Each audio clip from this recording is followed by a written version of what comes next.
Right now on Hoosier News Source, an update on the hit-and-run crash that fatally injured an IU student. And we'll bring you the latest on the police investigation into anti-Semitic vandalism. From Bloomington, you're watching Hoosier News Source. Hello and welcome to Hoosier News Source. I'm Carson Johnson. And I'm Carly Flanagan. IUPD crime logs show 2 more sexual assaults reported on Monday. The first was a rape at University Apartments East that occurred on October 4th. A battery and a stalking report were also listed in connection with this case. The second was a sexual battery at Forest Quad that happened sometime during the 2021-2022 academic year. A trial date has been set for Madeline Howard, the 22-year-old woman who fatally hit IU junior Nathaniel Stratton with her car. The trial will be held on March 27, 2023. Howard is facing felony charges for reckless homicide, leaving the scene of an accident, and operating while a vehicle intoxicated. Police arrested a man Sunday for kidnapping, domestic battery, and intimidation after forcing his wife into a car and hitting her repeatedly. According to court documents, Wade Jackson went to an apartment where his spouse was staying with friends after telling him she wanted a divorce. He then took her from the apartment and forced her into his car while hitting her multiple times. According to court documents, she jumped from the moving car on West Tap Road, fearing for her life as she was unsure if Jackson had a firearm. She was then taken to IU Health Bloomington Hospital by a family member. With Indiana's abortion ban on hold, the Bloomington City Council is taking action to provide resources for their residents. The council voted all in favor for a grant program that supports local groups' response to abortion resources. The grant money comes from the City Council's general fund. The city says they'll distribute the $100,000 grant by December 3rd. A School of Public Health professor received a grant for over $1.5 million. Dr. Jong Chu So will be using the grant money to study opioid deaths in Black Indianapolis communities. The Center for Disease Control and Prevention says opioid overdoses affect Black Americans twice as much as white Americans. Funding for the grant comes from the Department of Health and Human Services to support So's Marco B. study. The Department Applied Health Science professor will look at ways to reduce racism and opioid overdoses in these communities. There are lots of work to do to make a difference. Across the nation, more than 100,000 people are killed by opioid overdose, instance. So that's why we are, doing this project. Sia says he hopes it will save lives and reduce opioid overdose deaths by 25% in the next 3 years. On September 29th, an IU student was charged for vandalizing a mezuzah. A mezuzah is an object in Jewish culture hung outside the door of a home to remind the residents of their commitment to their faith. Hoosier News Source reporter Ella Rhodes spoke with members of IU's Jewish community to hear their response. Anti-Semitic hate is nothing new for IU Bloomington's campus, as there's been reports over the previous years and a few this semester. When a sophomore earlier this month stole a mezuzah off a door in town and partially burned it, IU professor and director of the Center for the Study of Contemporary Anti-Semitism, Alan Rosenfeld, said, I was repelled by it, I have to say. It was an act of real ill will, and there's no justification for that kind of behavior. Bloomington police charged Jeremy Chung Ho Park Patzlet with the crime. Patzlet reached out to Professor Rosenfeld after to apologize, but Rosenfeld said he was apologizing to the wrong person. And for Jewish students on campus, freshman Michaela Karsh said she wasn't surprised when she heard what happened. I feel safe. I definitely feel like the more I've been on campus, the more run-ins I've had that make me kind of uncomfortable, or I've definitely had some things said in front of me that I did not appreciate. Karsh said the other night she heard someone make an offensive anti-Semitic remark to her in the elevator. When you see it, you can stand up and say something.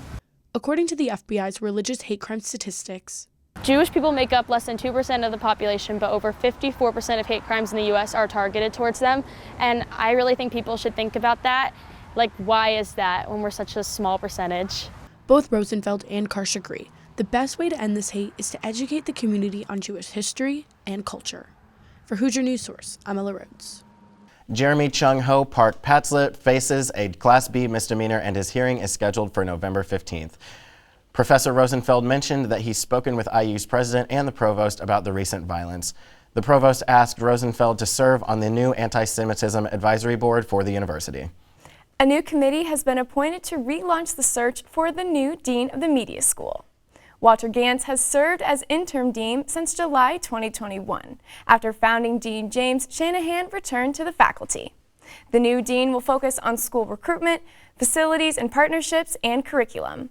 The media school was formed back in 2014 and has roughly 2,000 students. Now for the latest on this week's weather. Kayla Craig is here to tell us what to expect and share the Halloween forecast. Kayla? Thanks, Carson. Here in Bloomington, our average Halloween temperatures are a high of 63 and a low of 42. And back in 1950, we had a high of 88 on Halloween. And just about 30 years ago, in 1993, it got barely above freezing for a high of 35. Luckily, it won't be that hot or cold this year, so let's have a look at our Halloween forecast. For Monday, we can expect an average Bloomington Halloween weather. We've got a cloudy day with a high of 61, but that'll fall throughout the night, so depending on how late you're staying out, you might want to bring some layers or brave the weather for the sake of your costume. As of now, there's a slight chance of rain throughout the day, so stay updated as you head out for any Halloween festivities. Let's see what to expect for the rest of the week. We can expect scattered showers early in the day today and some sun the next couple days before rain chances return this weekend and lead us into next week. Stay safe and have a great week. Back to you at the desk. Thanks, Kayla. Coming up on Hoosier News Source, the Maurer School of Law has a new dean. And how IU students are taking advantage of President Biden's new student loan debt relief. We'll be right back.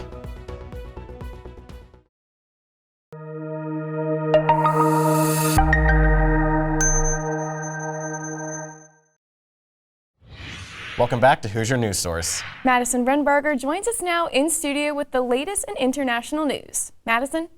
Thanks, Carly. Recent student deaths and detentions in Iran led a teachers' union to call for a strike. The Council of Teachers announced a period of mourning from Thursday to Sunday due to the deaths. They also announced a sit-in to be held on Sunday and Monday. This comes in the midst of anti-government movements that are spreading across the country after a death of a 22-year-old Mahsa Amini, who was arrested and taken to a re-education center for not wearing her hijab correctly. Italy swore in their first female prime minister, Giorgia Meloni, who some fear may bring a wave of far-right politics back to the country. Meloni's campaign revolved around points like traditional family values, including anti-LGBTQ sentiments. She also promised to block migrant ships from entering Italy's ports. She ran under an alliance between the center-right party and her own far-right party, the Brothers of Italy, leading many to believe she will usher in the most far-right government Italy has seen in decades. And lastly, the United Kingdom will have its third prime minister in the last 7 weeks. Rishi Sunak will serve as Britain's next prime minister after Liz Truss resigned due to her failed economic plan. Sunak is the first person of color to serve as prime minister of the UK and also the youngest in over 200 years. He's previously served as UK's finance minister from 2019 to 2020 and joined parliament in 2015. That's what's going on around the world. Carson, back to you. Midterm elections are 2 weeks away, which means that early voting is underway. Hoosier News Source reporter Callie Lichter shares how to vote via an absentee ballot. Callie? Like a lot of IU students, I'm from out of state, which means that it isn't very feasible for me to go home and vote in this year's midterms. But I still wanted to be civically engaged. So that's why I requested a vote by mail ballot. Voting by mail is a perfect option for students who still want to be engaged but cannot go home to vote. Now, a lot of absentee voter ballots or vote by mail ballots are very similar, if not the same. So let's go through my absentee voter ballot and see what I received. I received all my absentee voting materials in this envelope, and in this envelope I got a return envelope that requires no postage, an instruction page telling me in detail how to fill out my voter ballot and how to return it as well. I also received instructions on where I can drop off my ballot if I was at home, so this isn't really of any use to me right now, but it's okay. And then I also received my official ballot. Now, to fill out your ballot, all you need is a pencil or a pen, and then of course your ballot. And I'm going to fill mine in off screen because in the majority of states, you are not allowed to post a selfie or any type of media with a filled in ballot. So let me do that real quick. Now that I have my ballot all filled out and sealed in this envelope, it is time to go deliver it. So all I need to do is find a blue post office box, slip my ballot in, and it's good to go. Whoa, wasn't that simple? So don't let the fact that you're from out of state and can't go home to vote prohibit you from voting in this year's midterms. To find out where you can get an absentee voter ballot, just Google your state name plus absentee voter ballot or your state name plus vote by mail ballot. Most states require mail-in voting ballots to be postmarked the day before the election or earlier. Monday is Halloween, but many plan on celebrating over the weekend. IUPD Chief Jill Lees shared some safety tips for students to keep in mind. When going out, stay together and make sure your friends are safe. Don't drink and drive, and make sure all details are correct for the ride you ordered if you're using a service like Uber or Lyft. Keep your phone charged and only eat and drink sealed items so you know nothing unsafe has been added. Chief Lees also advised students to trust their instincts and to not be afraid to use the Lifeline Law. You can also download IU's campus safety app, Rave Guardian, for more resources. Professor Christiana Ochoa will be the new dean of the Maurer School of Law effective November 1st. Ochoa previously served as interim dean and as associate vice provost for faculty and academic affairs at IU Bloomington. Her experience and research spans topics including international law, business and human rights, and how economic activity affects humans and the environment. She is the first Latina dean to be named for the law school, and she said her experience as a woman of color is central to making sure students and faculty of color feel at home, even when they're the only person of color present. It's incredibly important that we create an environment in which all of our students and all of our faculty and all of our staff believe that this is their law school. So that even when they are alone in a class, they are completely at home there. Ochoa said her goals revolve around preparing students as best as possible to enter the legal field. She also said she wants to make sure that the law school is doing its best to participate in conversations happening around social issues and democracy. Flu season is right around the corner, but IU has students, faculty, and staff covered. The flu clinic started earlier this month at the IU Center on campus.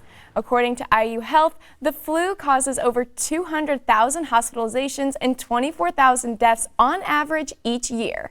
October 26th and 29th are the last days available for students, faculty, and staff to schedule a flu shot. The Indiana Supreme Court declined to hear a lawsuit filed on behalf of IU and Purdue students over online classes and tuition. The suits claim that the two universities breached their contract during the COVID-19 pandemic by charging for in-person classes and boarding when most class instruction was online. In August, President Joe Biden passed a bill for student loan debt relief, and almost 22 million people have registered. But the president's plan is currently paused. The 8th U.S. Circuit Court of Appeal puts a hold on the program, canceling loans after 6 Republican states filed a lawsuit against the plan. Biden stated that nearly 40 million Americans may benefit from student loan forgiveness. Those applying for relief can have up to $10,000 be forgiven. Since creating the bill, Biden has promised the process of applying for debt relief to be easy. IU student Molly Murphy shares her experience with applying for relief. It was very, very easy, easier than I thought, and I know I saw other people talking about it on Twitter saying that they were kind of scared to open it because they were worried that it was going to be this long, intimidating process, but it wasn't like that at all. It was really easy. Murphy said that the government has yet to get back to her on the status of her application. Even though the plan is paused, people can still apply for loan relief at studentaid.gov. IU football suffered yet another tough loss this past weekend. Gwen Parks is here to tell us all about it and more in Hoosier Athletics. Gwen? Thanks, Carson. Well, it was a rough weekend for Indiana athletics, but I do have some exciting news. Let's start with Tom Allen and Indiana football falling to Rutgers Saturday afternoon. This was a must-win game for the Hoosiers, and they started off strong in the first half. Freshman running back Jalen Lucas set the tone early on, returning the opening kickoff for an epic 92-yard touchdown. And shortly after, Indiana would double their lead to 14 thanks to a rushing touchdown courtesy of Connor Bazelak. However, things took a turn in the second half. Rutgers took control, putting up 17 on the board, ultimately to win the game 24-17. Indiana now hits their bye week before welcoming Penn State to Bloomington on November 5th. Switching things over to soccer, on Saturday for the first time in 17 home matches and 8 matches overall, The Indiana men's soccer team lost to the number 2 ranked Kentucky Wildcats with a final score of 3-0. The Hoosiers will hit the road again tonight and look to bounce back against Evansville at 7 p.m. On a more positive note, on Sunday, the IU women's soccer team closed out the season with a 1-0 win over the Michigan Wolverines. Freshman Ava Akil scored the lone winning goal for the Hoosiers in the 25th minute. This week also marks the return of Indiana basketball. Mike Woodson and the Hoosiers return to Assembly Hall this week for an exhibition match against Marian University. That's all for Hoosier Sports this week. Back to you guys at the desk. Thanks, Gwen, and thank you for watching this week's episode of Hoosier News Source. For more information on this week's stories, you can visit our website at iustv.com. And be sure to follow us on Instagram and Twitter at IUSTV News. I'm Carly Flanagan. And I'm Carson Johnson. From Bloomington, Indiana, we'll see you next time.